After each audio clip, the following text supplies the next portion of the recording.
Hello, it's so exciting.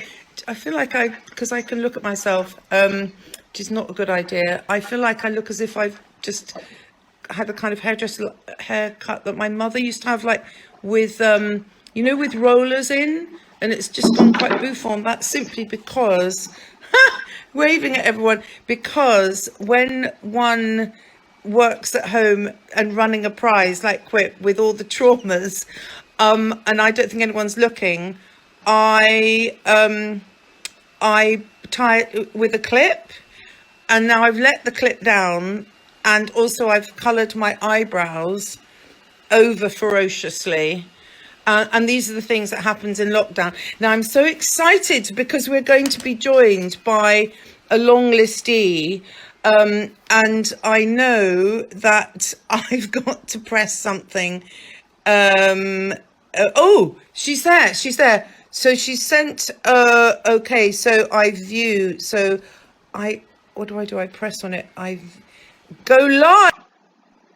I'm going live. Are you there? Might take a few minutes. I'm told to just calm down. Have I waiting for Beth connecting? Oh God, this. You yes, you're here. How are you? I'm really well. How are you? You're so calm. Where are you? In a bedroom or a hotel room or a suite? I am in a weird corridor section outside a bathroom because that is where the Wi-Fi router is. A corridor section. So your corridor's divided into sections. Yours in the correct section. Oh, welcome. You've done quite a few of these Instagram scenarios, Bethan. I've done one, and I was terrified by the technical aspect. Yes. But my phone is currently balanced upright on a bookcase, so if I face plant, then you know why. Oh, and what does face plant mean? It's a new term? What does that mean? I guess if it was a person, it would be just like fall like that. But okay. I love this. Yes. So I'm holding mine. Do you have a glass with you? I do. I have a. Cheers to your huge success, Beth. And look, and all these people are waving. Can you? Okay, cheers to all the people in the community, in the Quip community. Right, I've got to lug this now. Beth. So I know that your second book is it coming out now? It's out. It came out a few days ago. So, terrifying. Yes. Do you find? I mean, we'll start at the end and then go back. Do you find that with the second novel, there's a kind of expectation, like some people go second novel syndrome because people are so mean.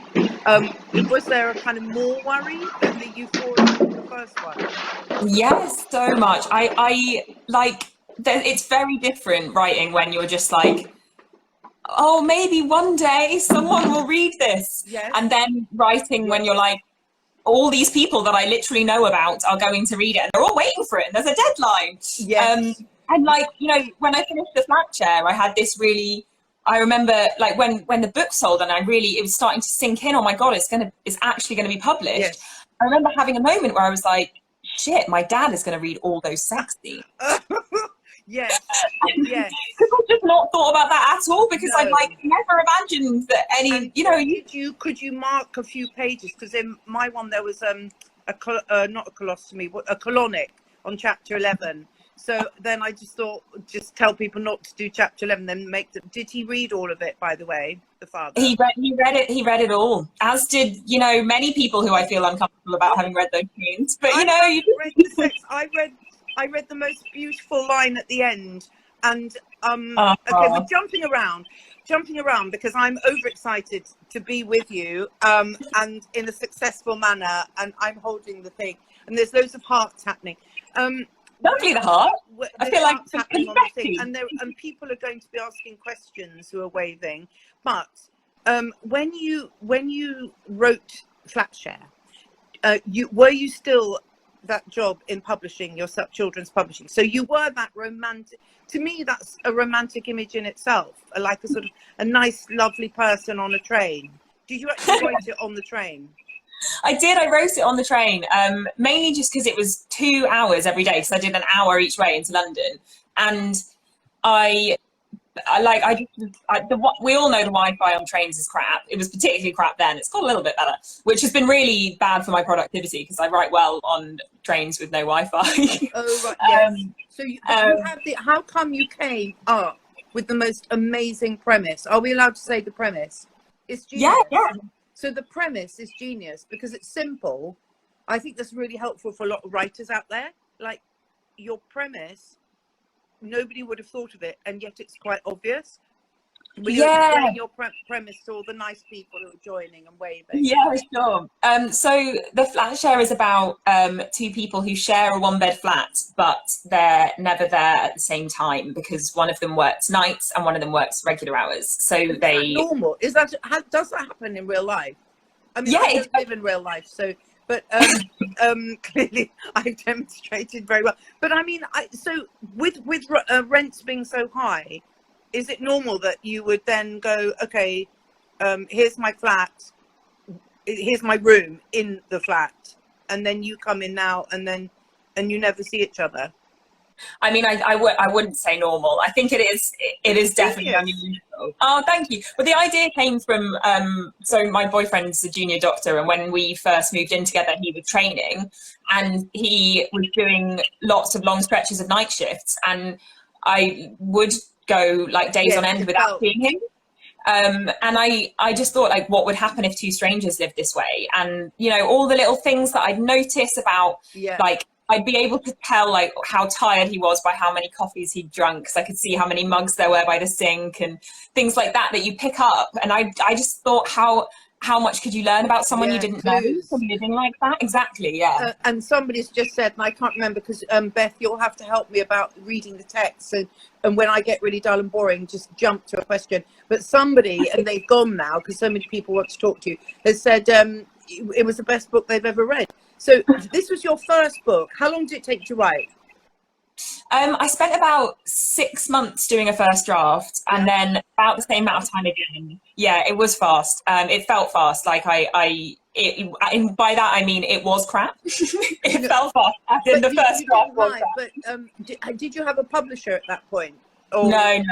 You see, this is what he wants to know, because you've got such a lovely, deserved lovely story, because this is a lot of people's dream. I know. It's mine, honestly. And how many, did you just send it to a publisher, or what happened next? So I thought, I honestly got to the end of editing it as best I could myself, and I really, I mean, my boyfriend has to remind me of this. I really thought I wasn't going to send it anywhere. I was like, it's no good. And so if anyone needs to hear that right now, I now think it's good. But then I didn't. That's because if enough people that is evidence, that's empirical evidence. Exactly, even I can't deny it. But yeah, and then I sent it to a few agents. So with literary agents, I don't know how much people know about it, but basically you tend to send like 3 chapters and a little cover letter about it and a bit about yourself. And literary agents are kind of the in between a publisher and an author. And photo of you wearing a nice jumper, or? I did not.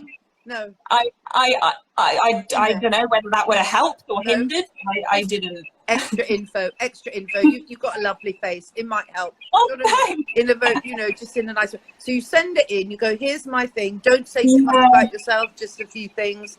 Yeah, and then they I sent it to about 5 or 6 people, and only one person wanted to read beyond the first 3 chapters. Whoa. And that person is Tanner Simons, who is now my agent. Who we love. We do love her. Curry. And then and she will come to the Quip event. Oh, I hope so, yeah. See to that stage. But so she got it, did she? She thought, wow. Yeah, and it was so exciting. Honestly, if that had been the only thing that had happened that year, I would have been like, that would have made my year. Yeah. Like, I wanted a literary agent so badly, and I dreamt about it happening, and I still remember like how surreal it felt meeting her for coffee the first time. Just saying, you can get the lunch. So this is the agents, and did they pay for the coffee? I hope she did. That's important. Yeah. That's awkward at the beginning, and I think the agent should pay for the coffee, if you don't mind me saying. I believe she did pay for coffee. I hope so. We'll check with her later. Yeah. So you went for coffee, paid for it, and then she said, "Right, you've got talent, girl." Did she say that? in a more sort of Tanner-ish way, which was a bit more roundabout, and then she said she wanted to represent me, which was really just like mad, and I came out and just rang my parents, was like, ah. But that's so interesting because you did the hard work. You wrote the amazing book, The Magic Thing, that actually people will duck and dive into the questions. And Beth, you lead this as well if you find one. But you've done the product, so the agent Hannah knew that she could sell it. Other people didn't reply. It's always good to know about rejection, isn't it? Or just like not replying. It happens to everyone. It honestly does. And I'd written 4 books and finished 4 books before I finished the Flatshare. And nobody wanted to publish them. So everybody has that.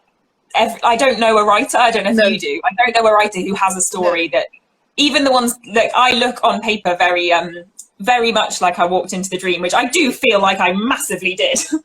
But even I, like, you know, if you actually dig down, have reams and reams of rejections in my inbox. It's important. I love it. I think there should be a book, a quick book of rejection notes. You know, they just say, do you not get the one that just not my cup of tea? That's the classic one. Yeah. Because you can't define that. You go, what is your cup of tea? They don't answer. But so the question, somebody said, why did Leon come from Cork? Was one question. That's the character or is that the... He's one of the main characters. I knew I wanted him to be Irish. I'm an O'Leary, so there's a bit of Irish heritage in my family. Yeah. And I think... do you know what? I can't even recall now, but I think the reason I came to Cork in particular was because my O'Learys had lived in Cork, and I just liked the connection. And maybe some of these connections are subliminal. Do you think when you're? Oh yeah, totally. Which is always why when people ask you, I often feel like when I talk about my writing, I make it sound like I really don't know what I'm doing, because it's a good trick. Some of the time you don't, right? Like some of the time sometimes you do, but so not about me, but the tiny thing in my one novel, I put Papua New Guinea in there, and I really felt, I researched it. I actually thought I had been to Papua New Guinea, and then in one of those literary festivals, which I'm sure you've done, some said, "Have you been to Papua New Guinea?" And I went no, and then I just felt such a cheat, but I thought I had. So there's an awful lot you can do in your mind. You don't have to be thingy thing. Right now, then, right.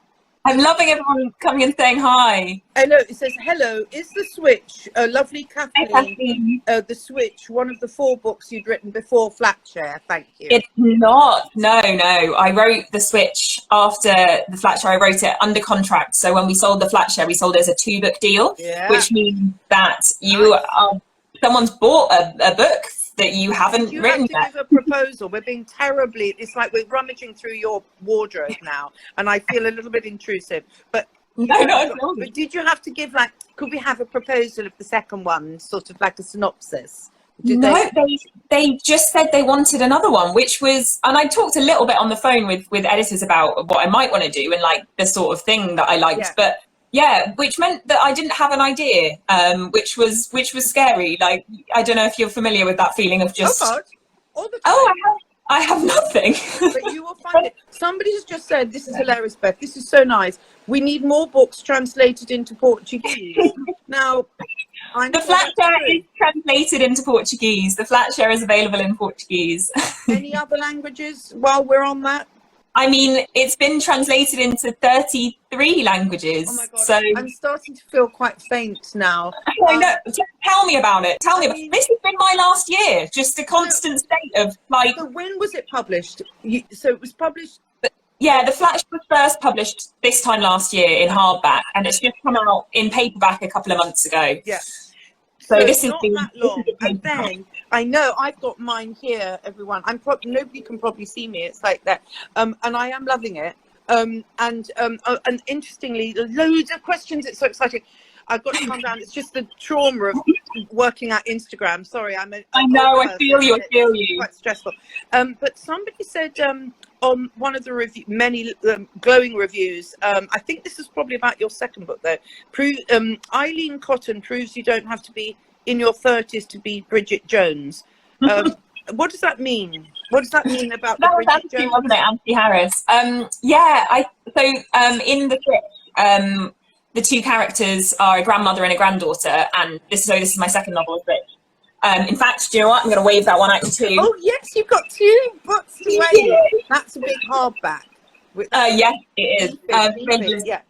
Ebook and audio as well. But yeah, the grandmother and the granddaughter. Got to just get that in there in case anyone knows. No, I'm going to make it. I'm going to make sure everyone knows that, because maybe you could give birth. I mean, all sorts of things could happen to your books. And so the Bridget Jones reference was. Yeah. So the switch is about a grandmother and a granddaughter who kind of swap homes for 2 months. And Eileen, who Anthony's referring to, is 79 years old, and she comes to try the London dating scene because she's newly single. And yeah, she just has a whale of a time. She was so fun to write. She just walked into my brain like fully, like, right, this is what I'm up to. Just a delight, like one of those characters that you think, like, got very lucky with her. So your premises are brilliant, but obviously the book wouldn't carry and be so attractive to people if the narrative voice wasn't there. So is it you talking to the audience? You do it in third person, or is it? So I've written so far in first person, so I always have it from the point of view of the character. It's tricky because you really want to convey a lot of the character, and something that I do in the Fat Share is like the writing styles of the two protagonists are quite different. Yes. Which so hopefully means clever, Clogs, isn't it? Because I got that. I thought, oh, it's from somebody else's perspective now, but I could handle that. So no, that's a good device. That's a good device. Yeah.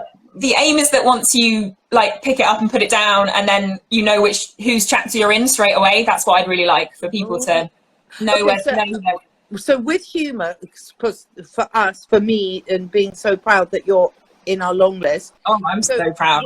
I mean, so Comedy Women in Print is about, our hope is to encourage more witty women authors. And how do you, so yours is it's wonderful because of the range of the long list. It's like you have romance, you have like, sometimes you can have wit without romance, but yours is I think you said somewhere that you want, I mean, I'm with you, I want people to feel happier, to feel connected. Otherwise, why write a book? It's like that. Yeah. So are you of that school? So how do you get the humor in? Because humor has to be a bit sharper, would you say, than romance? Yeah. And I always find as well, I don't know if you find this, that humor's really hard to edit. Like the first time round is really when you've got to be funny, because like my least favorite note that I give myself in the margin is make this scene funnier. Like, just that's the worst thing to come across when you're going through on a second edit. But sometimes, and if a scene is under, like, you can sort of tell, like, I can think, like, I know this could be funnier, and it's just not doing it. But making it funnier is just so hard. Whereas initially, if it comes to you right away, like, if it comes, then it flies. Yeah, and often those are the scenes that I don't touch. So, exactly. So those aspects, those elements, or those days, indeed, I didn't have one of those today, where things flow. Some days just flow, don't they? They just go, I want it, it's happening. And then, that's really interesting when you say make it fun. It's like, if people say to me, tell me a joke. Then why would that person ask me? I always assume that person doesn't like me and wants me to fail. I go into a whole kind of spiral of pressure, because humor is just innate and natural, and it's spontaneous a lot of the time. Like, actually, often like jokes aren't that funny sometimes. They're not. Like, they're boring and fascist. When you think about like your friends who are funny, I always think that they're very quick, and they like bounce off other people. Like they're very reactive, and they're not the person that like is the one that always tells a pun. No. And because you're young, and then so you're reflecting that kind of witty, I think, sort of self-deprecating, but not really. It's like bizarre. It's like you've got nice bizarre twists in your content. Do you know what I mean? It's not. I think the days of vulnerable humour is a bit icky now. I think women have to be smart. Somebody else said something nice, like wit smart. A new phrase I rather might like. wit smart. So you've got to be smart, you've got to be witty, but you've got to connect. Would you say? So going back to making the scene funnier, what did you put banana skin in there? Sometimes it's tempting. Often I find like when I actually I feel like a scene's not funny and I need to make it funnier, I usually talk to someone about it, because sometimes you just can't see past what you've got at the minute. So I actually have a writing group, and I often take like really comic scenes to that, because if I know, because people are really useful in that situation, having a whole group of people where you say, yeah, like, why is this, why isn't this as funny as it should be? So, for instance, in The Switch, there's a scene where Lena, one of the main characters, walks someone else's dog, and it goes a bit wrong. And I took that to my writing group, because initially she, walked the dog, and then, she nearly lost the dog, and then she went to find it again. And they were just like, well, wouldn't it just be so much funnier if she just properly full-on lost the dog? And then she had to go back to that guy's house and say, I've lost your dog. Yes. And then it turns out that the dog's found its own way home, and she's just it's million. Yeah. In real life, there are some people who are funny because they just embrace the worst case scenario, and that to lose a dog is quite serious. You can't laugh that off, so that's funny. So exactly. I'm reading something now. Someone called Fiona Hughes. Good question. Someone else has just asked. It's gone now. Beth, how do you cope with the questions going up? I just read it. I just read it in time. They said, have you sold TV or film rights? Question again? Have we sold TV or film rights for the... If you please. It has been optioned for TV, which this is like a film as well, isn't it? This is did you ever play that when you were writing your earlier books, visualization? One day I will be on a chat show with Helen Edward Wells, and then you modestly let slip that yes. Yes, indeed. You mention it. You deserve it. The point is, if these are riches that are available, why should you not have them? You've worked hard, and you've got. I want to go back to, and so we've got. Have you got another? Somebody asked a question. Otherwise, I'm going to ask a really boring one. Okay, going into a boring question now. So when you were in, I find it fascinating to think that you were in children's publishing, because was that your first job after all your studying? What's that like? I worked as an assistant for a while in an academic publisher, and then kind of moved across into children's. And I worked in licensed publishing, so I worked on stuff that was like a tie-in to something else. So things like the activity books that you get, like the Peppa Pig activity books, or so it was a really unusual corner of publishing. It's like its own little world. Like my favourite thing was we used to go to Toy Fair, which is just it's literally what it sounds like, except there's loads of stalls where people are promoting their new toy brand. But instead of being full of children, it was full of really serious men in suits discussing Q4 revenue. But they still have those dress up characters Spot the Dog, those giant human-sized ones in suits. Wandering around in amongst the whole thing. It was so bizarre. You see, bizarre's come up. I said bizarre, you said bizarre, because that's why your book's so bloody good, excuse me for swearing, is because the bizarre is of interest. I don't know what bizarre means if anyone looked it up. Somebody said, by the post-it idea, brilliant. Thank you. Yeah, do you know what? I'm glad this person excited. I'm glad this person... Hi, Vic Brother. I'm glad you're excited for Twitch. The post-it idea, I really liked. So they start, Tiffy and Leon in the flat share communicate a lot of the time, mostly just by post-it notes, and I really liked the idea that a lot of the it was really grounded in that flat, because that's the centre, isn't it, of the concept of the novel.